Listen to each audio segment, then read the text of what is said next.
Sky's the limit, the truth is on our side. There's no time for worry, let's show the world our pride. Whether another comes up with a surprise, we all will discover where our fate will lie. On a blue wave, we rise to save the day. Only me, only you can let our hearts sail away on a blue wave. And welcome to episode 48 of TruBlu Politics Podcast with Karen and Anita. And we I don't have a good voice like you do. We're happy. We're giggly. We're so happy. We're giddy. We're just Yes. drunk on joy and wine. No, I'm kidding. We're not drunk on wine, but we are drunk on for joy. yourself. I might be. I don't know. Well, that's true. It's kind of early, so Is it? maybe later. It's 5:00 somewhere. That's true. But yeah, it's been a great week. I mean, we all kind of knew that we were going to have some wins because, at least according to the polls, I was a little nervous. Of course, because that's our Yeah. jobs. That's what It's we our do. job to be nervous. We wouldn't be Democrats if we weren't nervous, It's right? very Republicans go in like, oh, there's going to be a red wave. You know, it's going to be so bloody. Remember in 2022, Mhm. there's overconfidence, right? And then Mhm. they end up looking embarrassed because, of course, it ended up not being a red wave. It ended up being, we actually gained a seat in the Senate and they barely won the House. It went down to the wire. Yep. So, we're just not, I didn't talk about a blue wave. I was very careful about, tempering my expectations, or at least not expressing them out loud too Right. much. How about you? For sure, because Yeah. I mean, here's my thing though.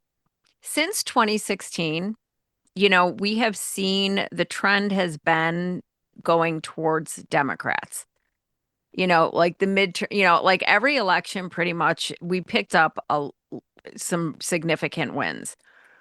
So in midterms. in midterms. Yeah. So that's what I had in the back of my head the entire time. And just to, going to the No Kings rallies, talking to people, Right. people that never talked about politics with me, like they wouldn't bring it up. They know that I'm political. They know that I, have the podcast, all that. They're coming to me and bringing this stuff up. People have been vocally and noticeably upset, especially here in Chicago. Yeah, you're in since this Chicago, Midway so I'm Blitz sure. Yeah. has started and is continuing. And yesterday was another huge day of roundups of people of Latinos primarily, although my friend was at the Broadview facility and she said that they had done a raid in Chinatown as well. Oh, And there was a Polish individual. But I told her, well, the only reason they're doing that is so that they can, like with picking up Polish people and Ukrainian people, is so that they can have cover to say, like, no, this isn't about racial profiling. We're picking up white people too. I think it's more because they want to meet their quota.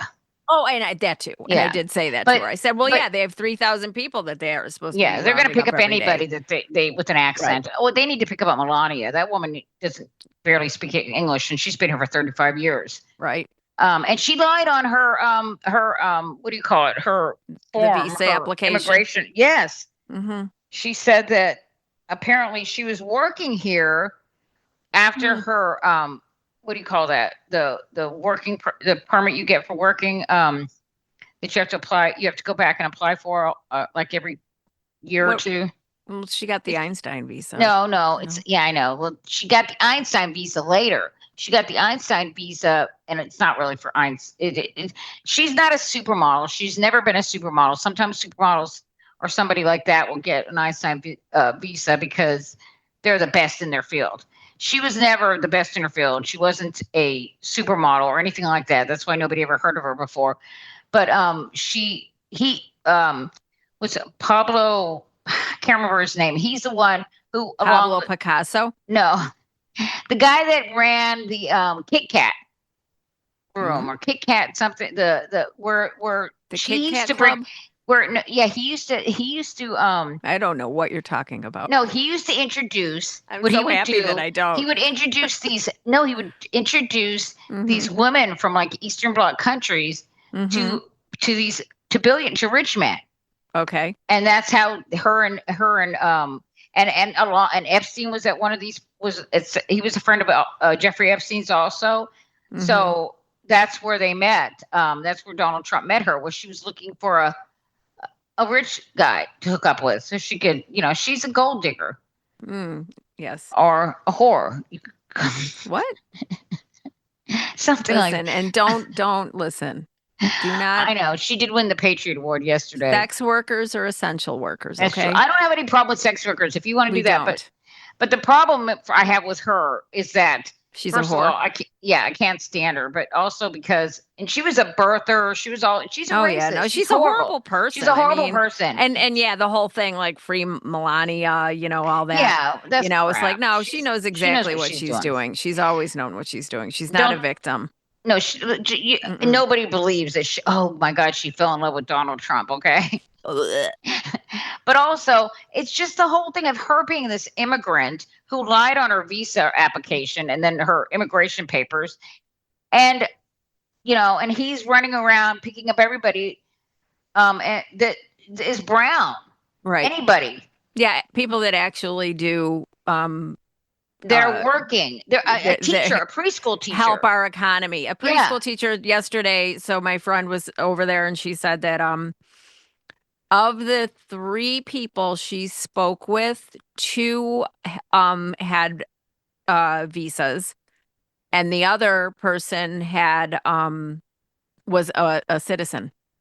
Yeah, that's what I mean. I mean, this is happening all the time. People are getting. I was listening to this young man.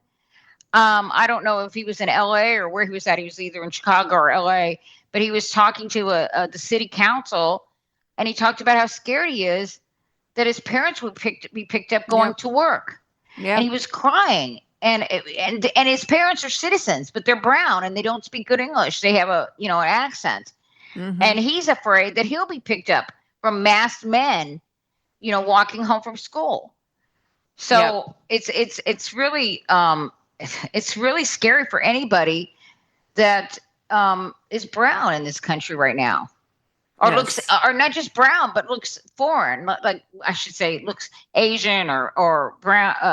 Yeah, I mean, ahead. no, I mean, and I've heard a number of stories of people that were literally stalked in their cars by these ICE agents that were in unmarked vehicles, civilian vehicles. I mean, so it's not even like you can look and say like, okay, is this person like law enforcement, and then of course that's the other thing that they're finding out is that, surprise, surprise. And we already kind of knew this from LA, but there are people that are, imposters, ICE imposters, and I know that they're victimizing. They're raping or robbing people. And I've heard also that they're using Mexican plates. They put Mexican plates on their cars to fool people. Yeah. I mean, it's just, and they're ramming into people. Right. I mean, it's just insane. And that's why you need to make sure we document. We need to videotape everything. Yes. Absolutely. But let's get back to so election. let's get back Because, to our that's happy, our happy week. I mean, this is like, it's important to know that, look, in the midst of all this horrible, we did have some, we have some wonderful things to be happy about from this past week. And like I said before, what it did was make me feel like, okay, we talk about this stuff all the time. It's not insurmountable. No, it's not. But also, it's just that, in our group, and we're basically, like Rachel Bittencofer says, we're probably like less than 1% of the population that really pay attention to everything. And I'm sure the people listening to this podcast are the same way. But we're a very small portion of the population in this country that actually pays attention all the time. That's true. Or most of the time. So it made me feel good, like I'm not crazy, that millions of other people are feeling this. Yeah. Okay. It's not just, oh, we're just in their little bubble and, everything looks bad, but nobody seems to care about these people being picked up, in Chicago for nothing. Right. At work or whatever. Yeah, and I think it is exactly, and it is important to talk about, what are the things that people are waking up to, like what are they waking up about? So I think that they're waking up about the absolute obvious racism, the obvious betrayal, betrayal as far as all of the things that Trump ran on, releasing the Epstein files, going chaos after and incompetence, going after the criminals, that were here. The corruption, undocumented, the corruption, going after, all of the things, lowering costs, day one, but he all said of the things. And these are, but what I'm saying is he said all of these things because some of the wins that we saw this week, Anita, they were like, okay, we could kind of see them coming, right? But there were so many. Well, that's what I'm down. So I want to play the play video. That she talks about the different races and we'll talk about it on the other side.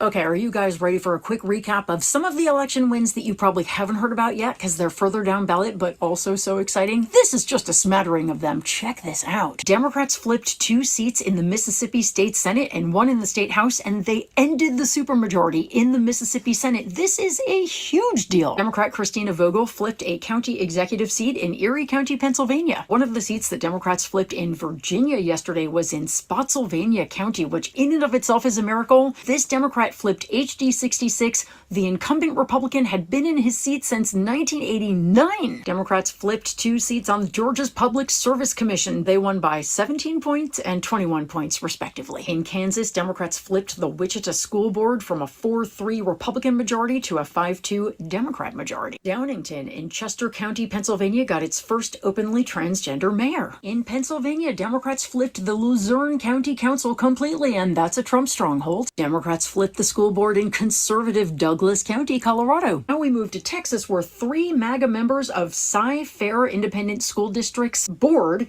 including the board's president and vice president, were unseated by progressives. As a result, Democrats flipped that 6-1 GOP majority to a 4-3 Democratic majority in Texas. Wilmington, North Carolina now has an all-Democratic city council with 4 women. Boston's amazing mayor, Michelle Wu, easily won re-election. Run for Something candidates had wins in Ulster County, New York, where 2 Democratic candidates flipped seats red to blue against Republican incumbents. One of them won by just 36 votes. And wait till you find out what happened in Bucks County, Pennsylvania. Democrats ousted Republican district attorneys, county sheriffs, recorders of deeds, controllers, and went 4-0 in county judgeship elections. And they also took all 4 Central Bucks school board seats. Wild! And in Connecticut, Democrats flipped party control of 27 towns. There are a couple more that are still being counted. 27 towns flipped from red to blue. May Nivar was elected as the first Chinese-American legislator in Virginia. Detroit elected the first ever woman as mayor. We now have a Democratic Socialist on the Atlanta City Council, and they are also non-binary. Yeah! In Colorado, Aurora City Councilwoman Danielle Jurinsky, who is a MAGA superstar, she is the one who said that Aurora had been taken over by gangs. Trump came to the town as a result. She was ousted by a Democrat last night. She just conceded. Oh, how the mighty have fallen. Also, every Republican seat in Georgetown, South Carolina was pushed out by Democrats. Everyone. Syracuse and Albany, New York both elected their first black mayors ever. Congratulations. And St. Paul elected its first woman and Hmong American mayor. Every election is so important, you guys, so let's celebrate all of these down ballot victories and the hundreds others I did not have time to report. So that's great. So when Republicans cope by saying, "Oh, blue states elect blue candidates," or no, it was all over the country. It was a huge win. I mean, it's almost hard to express how huge a win it was, especially since, in Virginia and places, and in New Jersey, the places that were red. Okay, first of all, they flipped. What was it? 14 seats in Virginia. Yeah, Flipped 14 seats in Virginia. And every county in Virginia went it gained more. It went more further left. Okay, in other words. Mhm. So I mean, it was just a massive win. Yep. And I know it's just it's an off year election, but I was listening to CNN and they talked about this.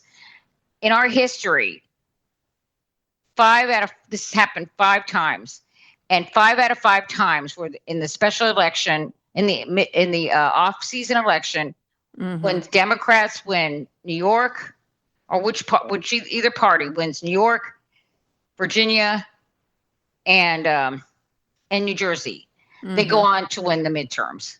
Yeah.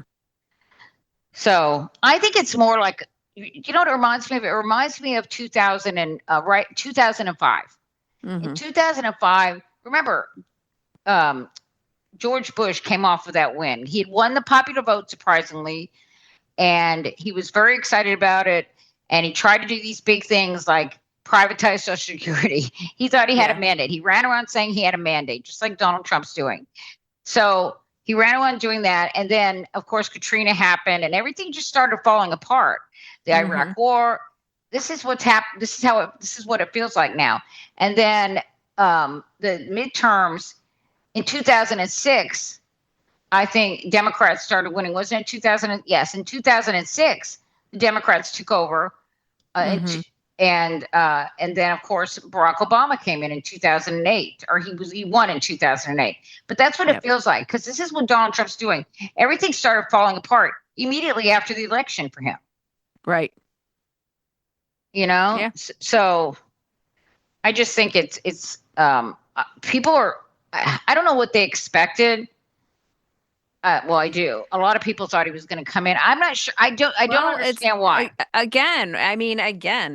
Because for whatever reason, the people that voted for him or the people that didn't show up, didn't see him as a threat. And the people that voted for him saw, it was about, the racism. It's racism and misogyny. Well, I know, but it was more than that. They actually felt it was, he's what does Chris call him all the time? A timeshare salesman. And, you always wonder, well, who falls for that crap?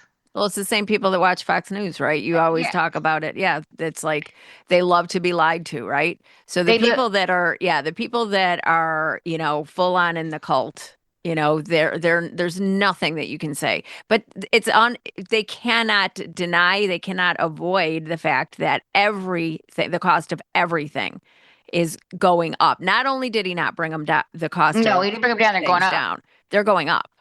Not only are they going up, but he's dismissing it. He's not doing it. Instead of like Biden actually was trying to do things to try to make life more affordable, right? He was doing things like, if he went to the airlines, right, and said you have to reimburse people if your flight's canceled or for whatever reason. Also, the banks, he said you cannot charge so much for overdrafts, right? He was doing things like that. What is Donald Trump doing? He's building a ballroom. He's having a great Gatsby party, right? Yep. Yes, while people are the announcements of SNAP benefits going away. Yeah. While, hundreds of thousands of Americans are going to be losing their SNAP benefits. Or no, what is it? It's like 42 million. 42 million people are going to be losing their SNAP benefits. And and this is the thing. They can sit there and dog whistle it and just, refer to it like, just come out and say that, it's the Black community that's going to be hurt by it. Because they're racist. Right, because they're racist. But the reality of the situation is there's a lot of Trump voters that get SNAP assistance. The majority is white.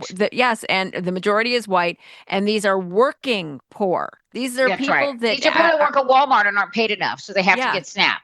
Exactly. Or McDonald's. A lot of them have 2 or 3 jobs. Maybe exactly they're right. The big economy. Well, and it's that notion that it's some lazy Black person sitting at home sucking on the government teat, the welfare queen. That, right. Yeah. And they brought that back. absolutely. They're bringing that back. But let me the talk about problem that. is, yeah, but the problem is it's not going to, they're not going to be able to sell that bullshit. Well, okay, let's talk about what Fox did, okay? First of all, there was these AI videos that were put out. One in particular had this black woman saying, "Oh, I got 7 baby daddies and 7 babies and I want my SNAP," and basically saying that I think she said she was selling them or something like that. I don't remember. I didn't see the video. I know about it. But she was just complaining about how she wasn't getting her SNAP benefits and, she had all these kids and blah, blah, blah. Just feeding into this stereotype, like completely, like the welfare queen stereotype that Ronald Reagan used. And it was fake. It was AI. And they made several of these type of videos. And Fox put it on the air and started and commented on it, like showing everybody, see, trying to get everybody to believe that this was, real, and that this is what was happening. These black people were using up all of or taking our money and just wasting it. And they're having all these babies. And it was disgusting and it was fake. Right. And instead of retracting it and saying and apologizing, what did they do? They said AI video goes viral. That was the headline on Fox. Yeah. Right. Instead of an apology. It's disgusting. It's disgusting. And so here I do want to play this because we did, the wins across the country did not happen just for nothing, right? We know that. And I found this video talking about Democrats won 7% of Trump 2024 voters. Yeah, I saw that. Yeah. Yeah. So I'm going to play this. That was high in Jersey and Virginia and Democratic counties on Tuesday, but it likely would not have been enough to give Mikey Sherrill and Abigail Spanberger such big margins. It's looking like they both flipped a small but meaningful percentage of 2024 Trump voters, probably about 7% each. That's according to exit polls, but it's also backed up by the voter file records, which show that the swings in blue counties, traditionally blue counties, wouldn't have been enough to get us the margins we saw. Now, before you get all, see, that's just proof we have to moderate so that we can win Trump voters, it also happened with Mamdani.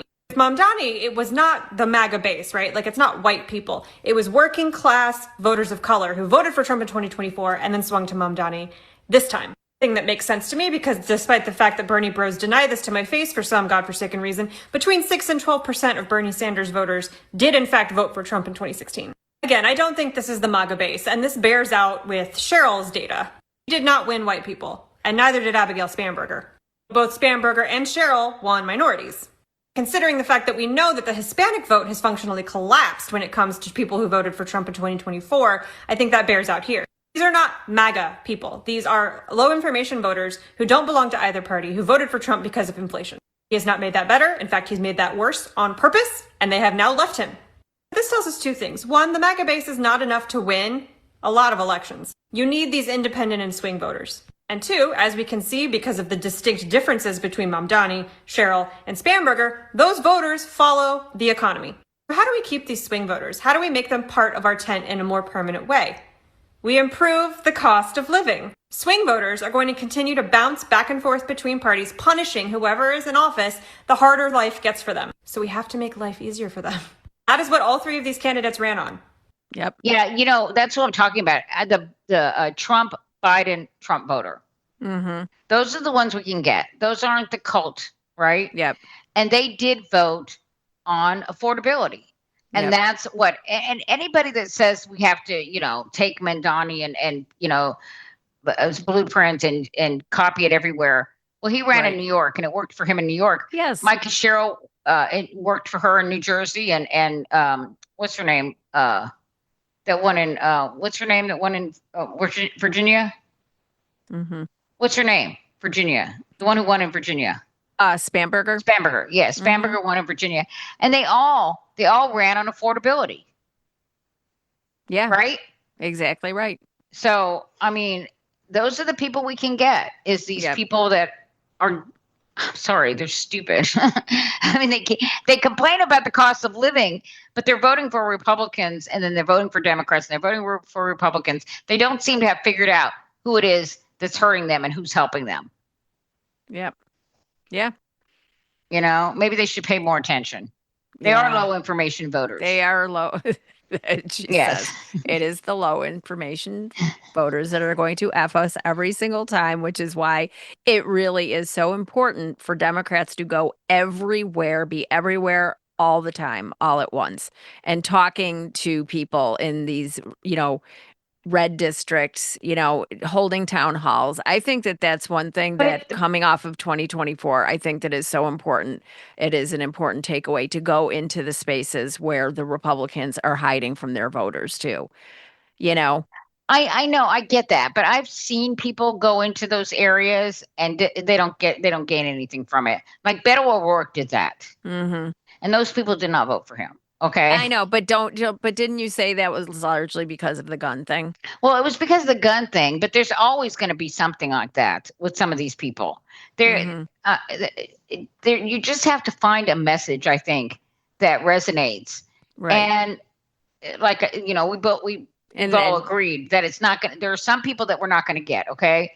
There's some people that are too racist or whatever, that they're just not going to be gettable. But trying to talk to them about affordability all the time and about things that actually affect their lives. Right. And Democrats have done that, and they tried to do even more, but Republicans have always stood in the way. Right. It's difficult, especially with the filibuster.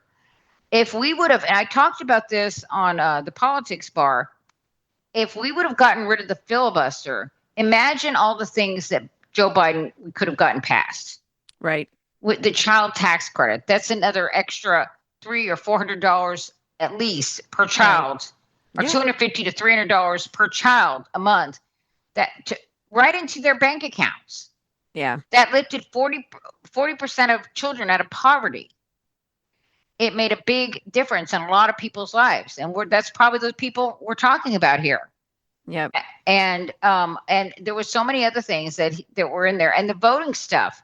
What was that? They had the voting. I don't remember what they called it. Their voting bill, which was supposed to make voting much easier. Those type of things would have passed. Wait, Biden's? Yeah, it was under Biden. They tried to pass that voting rights legislation. And it would have gotten rid of gerrymandering. Was it John Lewis? Well, there was a John Lewis, and there was another one that was even better. Okay. But either one, at least, but preferably both.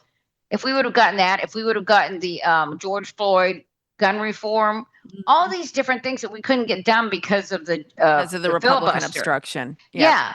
So, the reason why Republicans will never get rid of the filibuster is because it protects them from having to do all the horrible things that their base wants them to do. So how long do you think it takes before they can get that message to Donald Trump, who is now telling them to blow up the filibuster? Oh, he doesn't get it. He does not get it at all. He's like, oh, it would be so great if we just get rid of the filibuster. Then people can experience. What picture book do you think that they're going to have to show him? I don't think he'll even pay attention. He doesn't, you know what? He won't even pay attention unless you He'll just wander off. Yeah. Yes. Or he'll just stand there frozen like he did when that guy collapsed. Oh my God. But my point is that, and also because Republicans, what do Republicans do when they get in office? What do they care about the most? Everybody knows. Come on, Karen, we all know. It's giving tax cuts. Yes, it's always, even Obama said that. Billionaires and multinational corporations. Remember, that's right. Remember, ding, ding, you got that right. Thank you. Remember what Obama said? It doesn't matter what the problem is. I tell it to Republicans, they're like, tax cuts. Mm-hmm. We need to do something about climate change. Tax cuts. That's all they think. That's all they think about is. Okay, I have one for you. Who said it wasn't meant for people that could do whatever they want? The people that say, "Well, I don't think I'll work. I'll just collect this money." That was about food stamp recipients. Who said that? Porky Pig. No, that would be Donald Trump, the president of the United States of America. I was close. Yes. Okay. But wait, let me see if you can guess who this is. Okay, go ahead. For the president is that it's not enough to diagnose the crisis in working class Americans' lives. You have to deliver on addressing that crisis. This is a president who ran a campaign on the promise of cheaper groceries, and now, as was said by one of our co-chairs, has gone so far as to cut SNAP benefits for close to 2 million New Yorkers. Someone who is literally making it harder to afford those same groceries whose price he was decrying not that long ago. And what scares Republicans across the country is the fact that we will actually deliver on this agenda. And the contrast is something that they cannot bear to witness. Oh, that was that communist jihadist. No, that was Zohar Mamdani. It was fantastic. He had a fantastic speech, acceptance speech. And I just think he was fantastic. Yes, and when CNBC is announcing corporate job cuts surging past 1 million so far this year with 153,000 new layoffs just in October, according to Challenger, that is the worst October since 2003. 2003. Oh, that was with the .com bubble burst. Yep. Yeah. So that it was the worst since 2003. So it was worse than the crash, the financial crash in 2008. Worse than the COVID crash. Yep. That's how bad it was. I mean, it's just everything's going bad. They're cutting back on air flights. So they're going right now. It's 4%, and then they're going to move up to 10%, increase that to 10%. Yep. So that's, you know, during the holidays, you've got all these layoffs in these companies like Amazon and UPS and Target right at the time when they're supposed to be. They're usually hiring for the holidays, right? Which is shocking, really.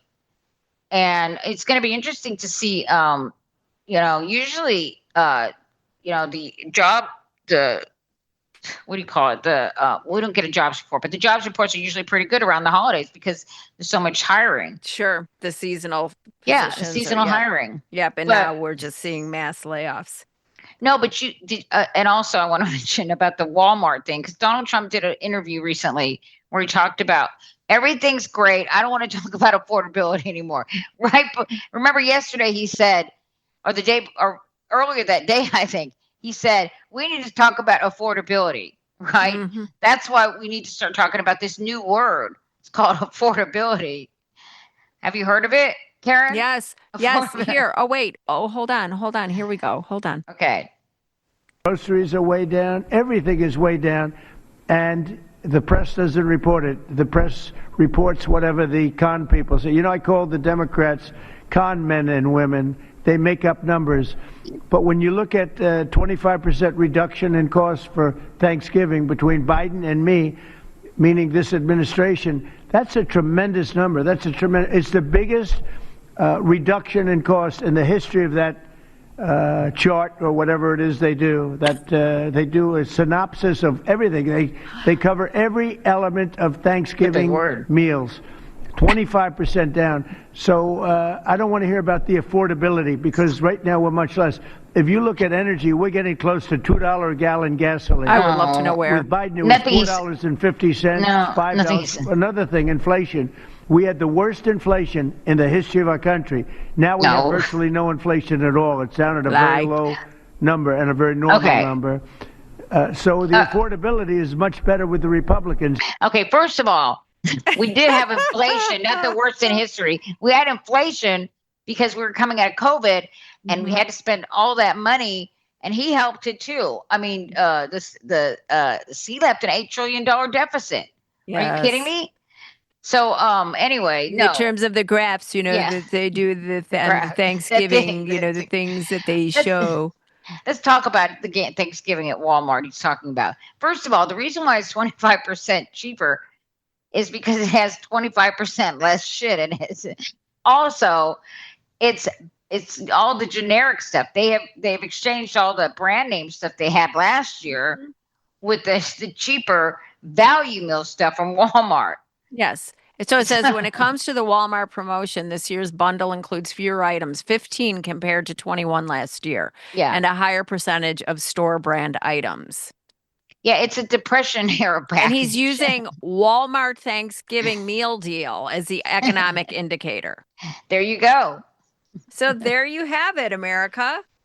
Stop talking about affordability. We're cured.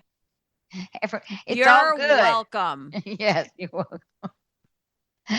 Oh, you know what? He doesn't bother me as much anymore because now I can see that everybody else sees him as the buffoon that he is too.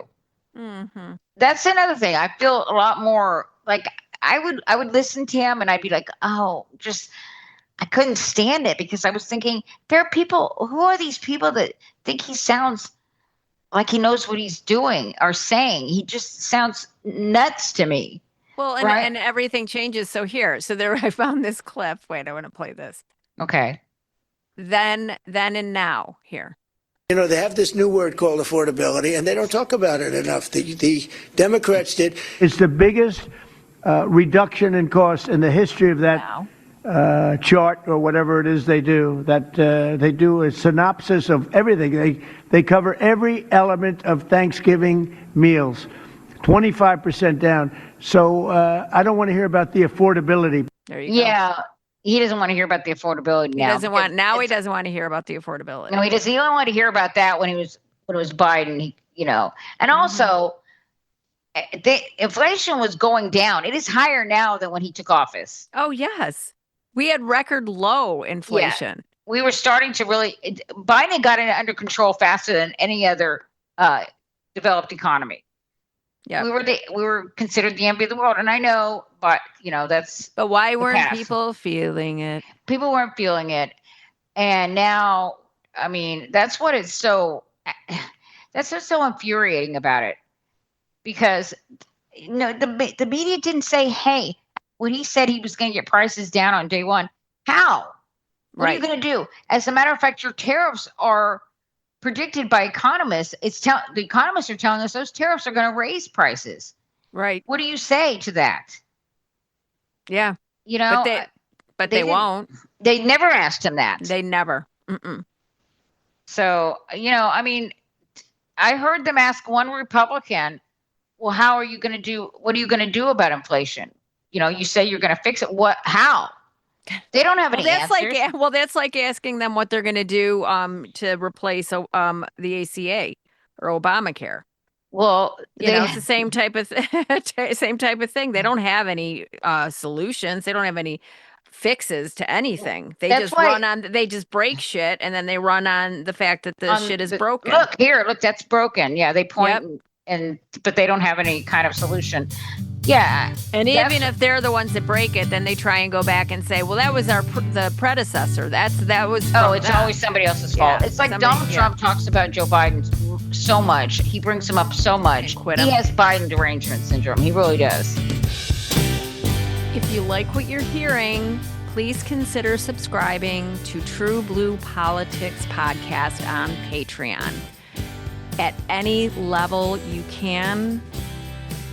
It is so appreciated and so needed. Anita and I would love to be able to increase the frequency of episodes.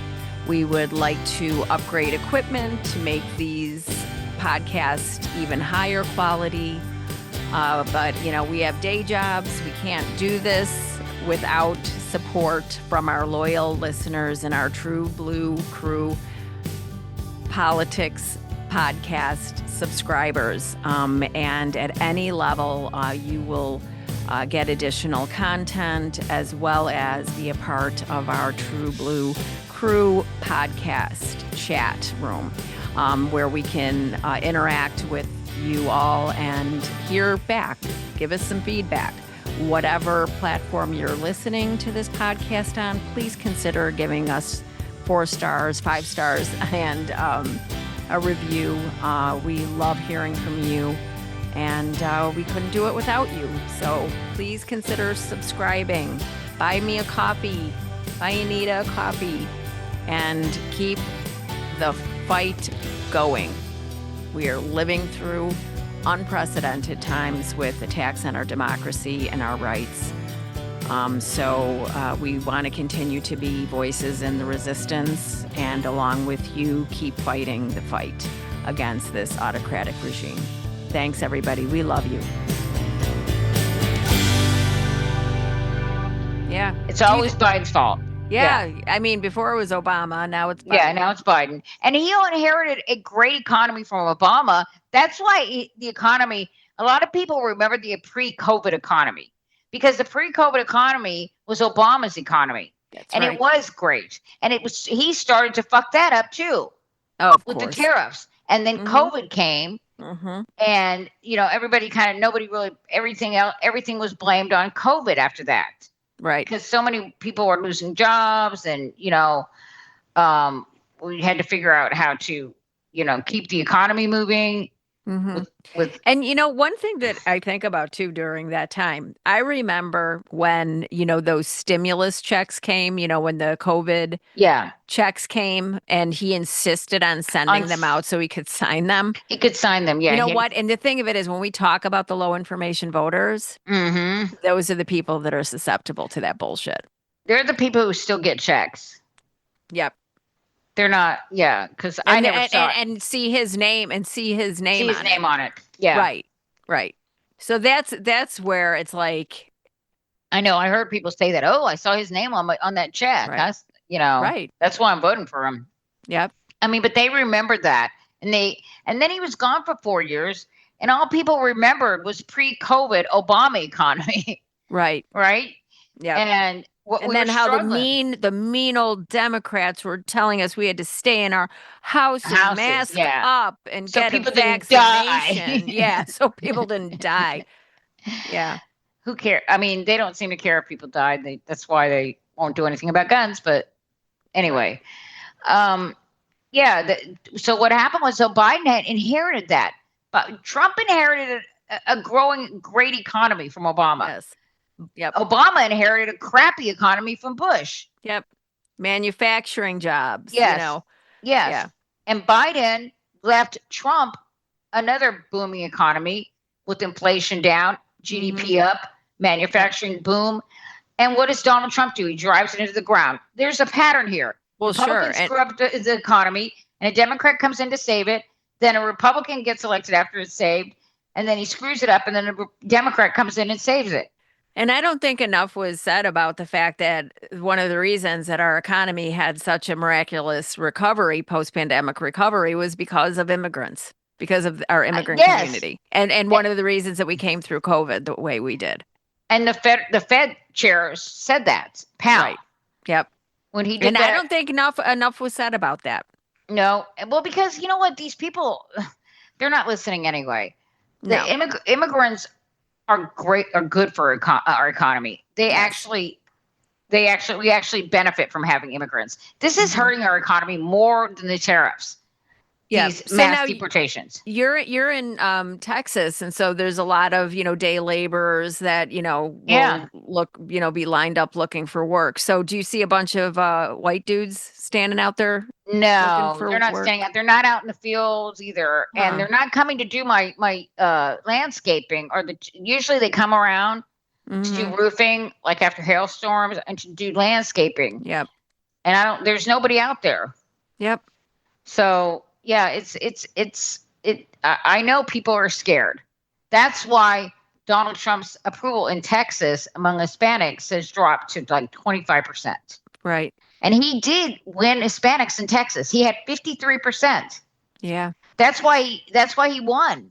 Yeah. Yeah. And so, again, getting back to the wins, Prop 50 in California passed. That's after, the answer to Texas legislature gerrymandering and to give Trump his 5 seats. So how do you see that playing out? I don't see it playing out very well at all, because they counted on keeping these Hispanics that voted for Trump. No joke. They really did. And also, Texas has already gerrymandered, to death. It was already really gerrymandered. So, but they had to, Donald Trump said, hey, we need these 5 seats. And Greg Abbott said, yes, sir. And they had to figure out how to do it. But what they had to do was dilute these very red Republican areas, like let's say a +10 Republican area becomes a +5 Republican area, which makes it much easier for a Democrat to win there. So they had to dilute that. And then when they gerrymandered it with these Hispanics that live south of San Antonio, because he won a lot of those, all from San Antonio south, like in Uvalde, in Brownsville, places like that are they're close to the border, and that's not going to happen. He's lost them. I mean, he has lost them completely. What do you think? Do you think that it is the mass deportation issue? Do you think that it's the fact that Donald Trump is sending 40 million to Argentina? And I think it's all of the above. Yeah. I think it's People have to be afraid. I was listening to people in the exit polls and that were 40 billion. Sorry, let me say that again. 40 billion to Argentina. Yeah. Yeah. Yeah, I mean, first of all, the economy, just like anybody else, they care about the economy, and they bought into Donald Trump's going to come in, and we're going to have an Obama economy again, right? Right. And of course, he could have, if he would have done nothing, right, we would have continued, the economy would have continued to grow, and he could have gotten credit for a fantastic economy, but he's stupid and reckless and just doesn't know what he's doing. And so, and he has this giant ego, and he had to go and screw things up, right? Like he was doing with the Obama economy pre-COVID.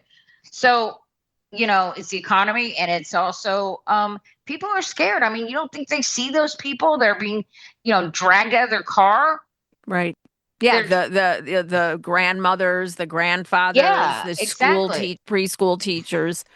Yeah, they see that, or the people hanging, the children the mothers being ripped away from their children, the construction workers, even. I mean, it's terrible, and so they're saying that, and I mean, nationwide, his approval among Hispanics is down in the 20s. Yeah, he's losing every demographic right now. Yeah, so that's. So I feel a lot better knowing that other people are seeing the same thing that I'm seeing and feeling the same thing I'm seeing, and I'm not going crazy here or living in a bubble. We're not living in a bubble. Right. No, I mean, and I have to say, here in Chicago, of course, it is daily news. It's, it is in our streets. You can hear the helicopters overhead. Wow. You can, watch the social media videos of people being kidnapped and, citizens running out in the street, blowing whistles and, and then Bovino deploying tear gas. And then we just had Bovino. Tell them who Bovino is. Bovino is like the border czar. And no, he's border patrol. Yeah, that's what I mean. He's CPB. So he's basically the guy running the show up here for CPB, and he had to testify in court and admitted that he lied about rocks being thrown. Right. So basically, the narrative that they have been trying to sell is that protesters, people who are trying to slow down their abductions, are violent, and they have rocks, and there have been tires that have been slashed, and they have no choice. They have no evidence, but they have no evidence. Oh, I know. Of course they don't, but they're saying that they have no evidence that's and he actually admitted that he lied. So, so, stay tuned for more on that. What happens when you lie in a federal courtroom. It's perjury, isn't it? Yeah, it's perjury. Exactly right. So, yeah, that's pretty bad. I mean, that nursery school teacher being dragged out in front of her toddler kid students. I mean, I have women saying, "Hey, do you have a whistle? Do you need a whistle? Do you have any whistles? Do you know where I can get whistles?" I mean, people are awake. People that were not vocal about it before are vocalizing their disdain and disgust at the Trump administration, and and are exercising their protest and their resistance to it. They're actually doing something. They're at the No Kings rallies they're out voting. Yeah. I mean, people are just angry as hell. Mm-hmm. I mean, and then the way the amount of people that actually showed up to vote in an off-year election. Did Mm-hmm. you know in California, it was the same as during a presidential election, if not more, for that one ballot initiative? Yeah. Isn't that something? That is something, yes. So they're pissed. This is They're- what happens, though. I mean, if this isn't, think about it. This is what democracy looks like. This is what government for the people by the people is all about. This is why it's like when people say that, oh, it's just, my vote doesn't matter, this, Mhm. whatever. No, it does. It really does. And so this last week is proof positive that when we vote, we have a voice. That is our Yeah. voice. That is our power. And to just sit there and shrug your shoulders and listen to the Yeah. bullshit They're all the media narrative same. that they're all the same, both sides do it. Yeah. DC, Mm-mm. Washington DC is crooked and broken, and Congress is broken or whatever. It's like, no, it is Republicans. And that's what I keep telling people That's that I right. see that I'm meeting at the facility, that family members too. It's like, this is Mhm. why we need to make sure that we get as many people out to vote in the midterm elections for Democrats. And Whether don't you let like them or not, it doesn't yes, matter. It don't let doesn't matter. That's right. Don't let other things distract you. There was an effort, I know, during the 2024 election to try to divide Democrats, and it worked. Sure It did. worked. So, with the Free Palestine, Mhm. protests and stuff like that, who they went to the Democratic convention but didn't show up for the Republican convention. Yeah. Those people. But so Yep. we can't get distracted. We have all to, this has to be an all-out effort to stop fascism in Absolutely. this country. So I'm looking Yeah. forward to the next election now. Yeah. It can't come soon enough for me, the midterms, honestly. No, I know. Yeah, I mean, and so this is, so we had this huge win, and, talking with affordability being the key issue Mhm. here, and one of the number one reasons that people came out and voted, we're about to start really feeling it this holiday season, with the people going out and trying to afford gifts for Christmas, food on the table for Thanksgiving and Oh, it's gonna be, Christmas, and yeah. I think that this is, and all the while having SNAP benefits go away, food bank lines, food banks running out of food, Mhm. things like that. And you had mentioned to me that you had read that this is going to be the worst hunger crisis in this country since the Great Depression. Since the Great Depression, Right. rivaling the Great Depression. We've got food lines already. Yep. So, oh, by the way, anybody out there, donate to your local food pantry or wherever, people. I know at some airports are actually doing food drives Mhm. right now. Yeah. So, Yeah. wherever I you mean, can. we're going to have to, come together, and it's all And hands help on these deck, people. and help people as much as we can. During the Christmas season, we're probably going to have toy drives too. Yeah. So but I just have to say about the affordability thing, I mean, it was affordability. People talked about that, but it's also because of the callousness and the dismissiveness of the Trump administration. Right. And I You think, do you think too, the images of the White House, the That's what I West, mean. East Wing? Yeah. Yes. Right. During the government shutdown, they're tearing apart. By the way, exposing a bunch of people to asbestos. Okay. Right. Because they didn't use union contractors Mm-hmm. because they were trying to, I guess, do it on the cheap, or he wanted to make a point by not using union workers. Right. Because Donald Trump, Because he's an asshole. yeah, he's an asshole. But, they tore it apart. There used to be an asbestos problem. He exposed all these people to asbestos because once you uncover it and it gets out in the air like that, anybody that works in the White House or any passes by, and the workmen that were It's there, airborne. Yes. it's airborne. So they did that too. Mm-hmm. it's just so horrible. And the Well, and not to corruption. mention the lead too. Yeah. That's not even counting the lead. Anything, built between or before 78, Oh, likely that's has true. lead Yeah. It paint. has all kinds of, they didn't do anything. Yep. You're supposed to, Nothing. that the people, the unions are actually trained on what to Yes, do. there are to make proper s- ways to Yeah. remediate that. Yeah. Absolutely. So not only did they do that, they're tearing up the White House, which is just very emblematic of everything going on. Mhm. But he's, building this disgusting $350 million at least ballroom that these billionaires are financing for. Yep. Oh, by the way, the ones that are on that have donated, almost all of Mhm. them are under investigation, or they were. I'm shocked. That's Yeah, aren't you shocking. shocked? So they're Yeah. doing that. And then he has that Great Gatsby. I mean, how tone deaf do you have to be to host a Great Gatsby party the same day that you're cutting off food assistance to millions of Americans? He's So the they have, troller in chief. well, why would you troll people that don't have any food? Because he's an asshole. I don't even think they were trolling. I think they're just that tone deaf. No, I do. I agree. I agree. He's completely oblivious, and he doesn't care. He's a No. fucking monster.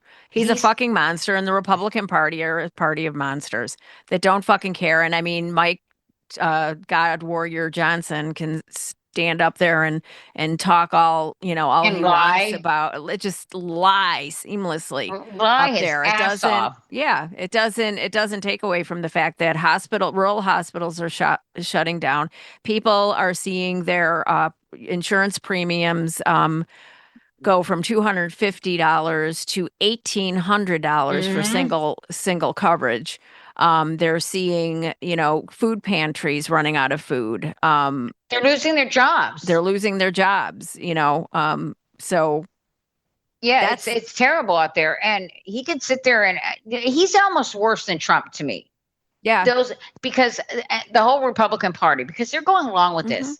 Oh yeah. We know what kind of monster. We know he's an idiot and he's doesn't care about anybody but himself. But these people are allowing this to happen. He would be nothing without the Republicans. Absolutely.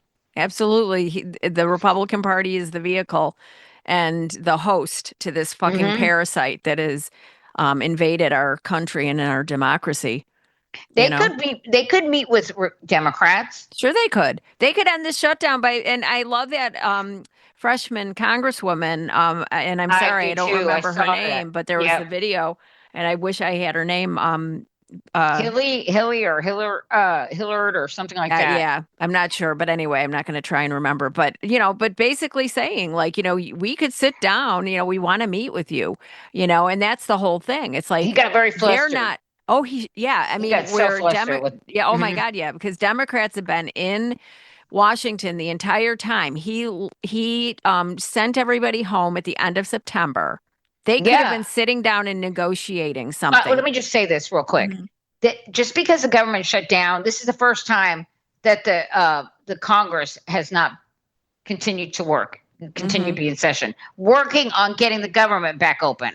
Yep.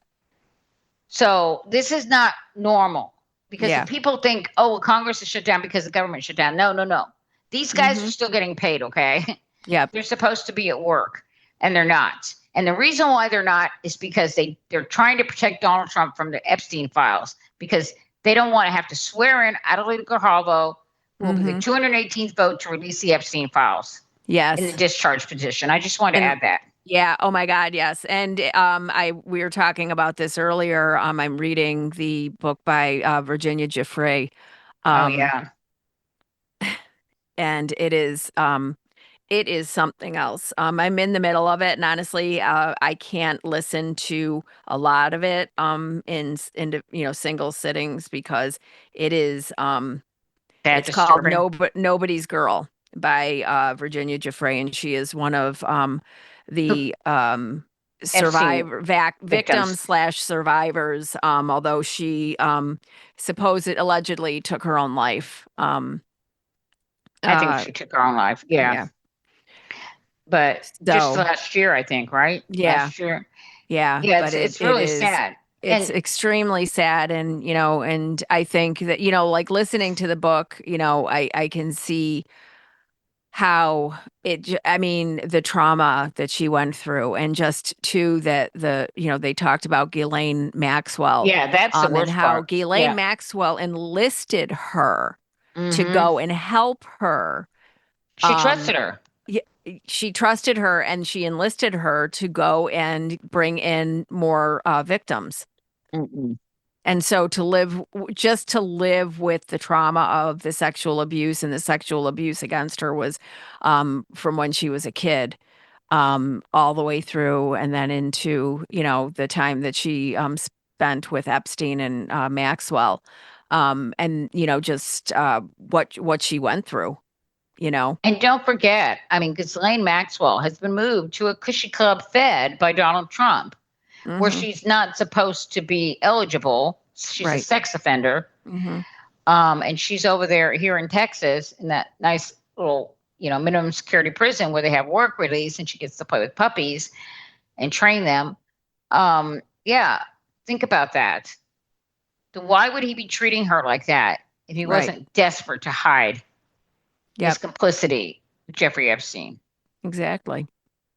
Yeah. Exactly right. So yeah, I mean, there's a lot. There's a lot that needs to be exposed. There's a lot of work that we still have to do. This week was great. We have to feel it and take comfort in it and find joy about it. But we have to remember that it's like we have a lot of work to do before now and the midterms, in terms of making sure that people understand what is at stake.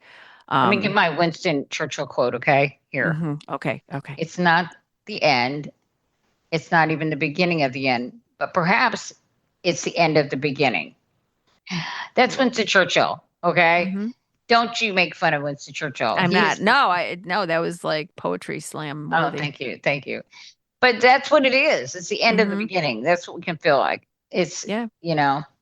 We went to this horrible, horrible year from hell, Mm-hmm.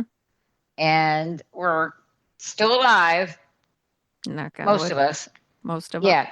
And we just have to keep going and tackle the next election, which is the midterms, and Yep. get through that. Yep. Absolutely. And so we're going to keep fighting, and you all have to keep fighting. And thus concludes episode 48 Oh, of wait a minute. Are you going to play James Carville at the end? True. Yep. Okay. So this is part one. So this is Carville's message to Republicans, part one. I want to have a conversation with Republicans. You have no idea of what's coming your way. Stand by. You made some really bad choices. You have some really bad leadership. The Epstein stuff is not going away, period. You are going to have to deal with it. The $50,000 in the carver bag is not going away. You're going to lose the congressional elections in 2026. And may I give you two names? One, Congressman Jamie Raskin, D, Maryland. I'll give you another name, Senator Sheldon Whitehouse, D, Rhode Island. Whatever they got, you're going to get subpoenaed. And the relationship between some of these companies that are funding all of this, and there's going to be a massive, and they should be. Understand, there should be all of these corporations. There's a story, I'm just repeating what I saw in the paper, that the companies that are funding this ghost, whatever thing they doing, David Brooks in the Washington Post editorial. I saw Will Smith, the editor at the Barnett Service. I was polite, don't do anything like that. But I said, man, I don't think you understand. You're for Britain. We don't do Buckingham Palace yet. That's just not. We have small R Republican values. I was very polite to him. All this is coming. It's coming. It's a giant freight train, and you can't stop it. There you go. There you go. So just buckle up. Suck it, MAGA. Yeah. Suck it, Republicans. We're Yep, coming. it's coming. We're coming for you. Yep. That's Then right. you're gonna have you're gonna have to deal with what's coming with the Epstein files and all the rest of it. Yep. There's So- going to be a judgment day. There will be a reckoning.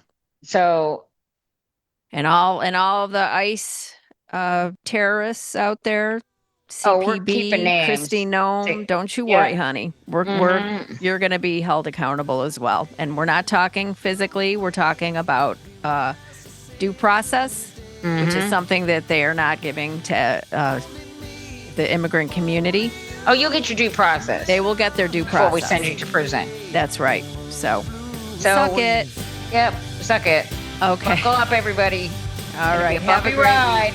Have a great couple of weeks, and we'll see you here. See you in 2 weeks. 2 weeks. Bye, guys. Bye.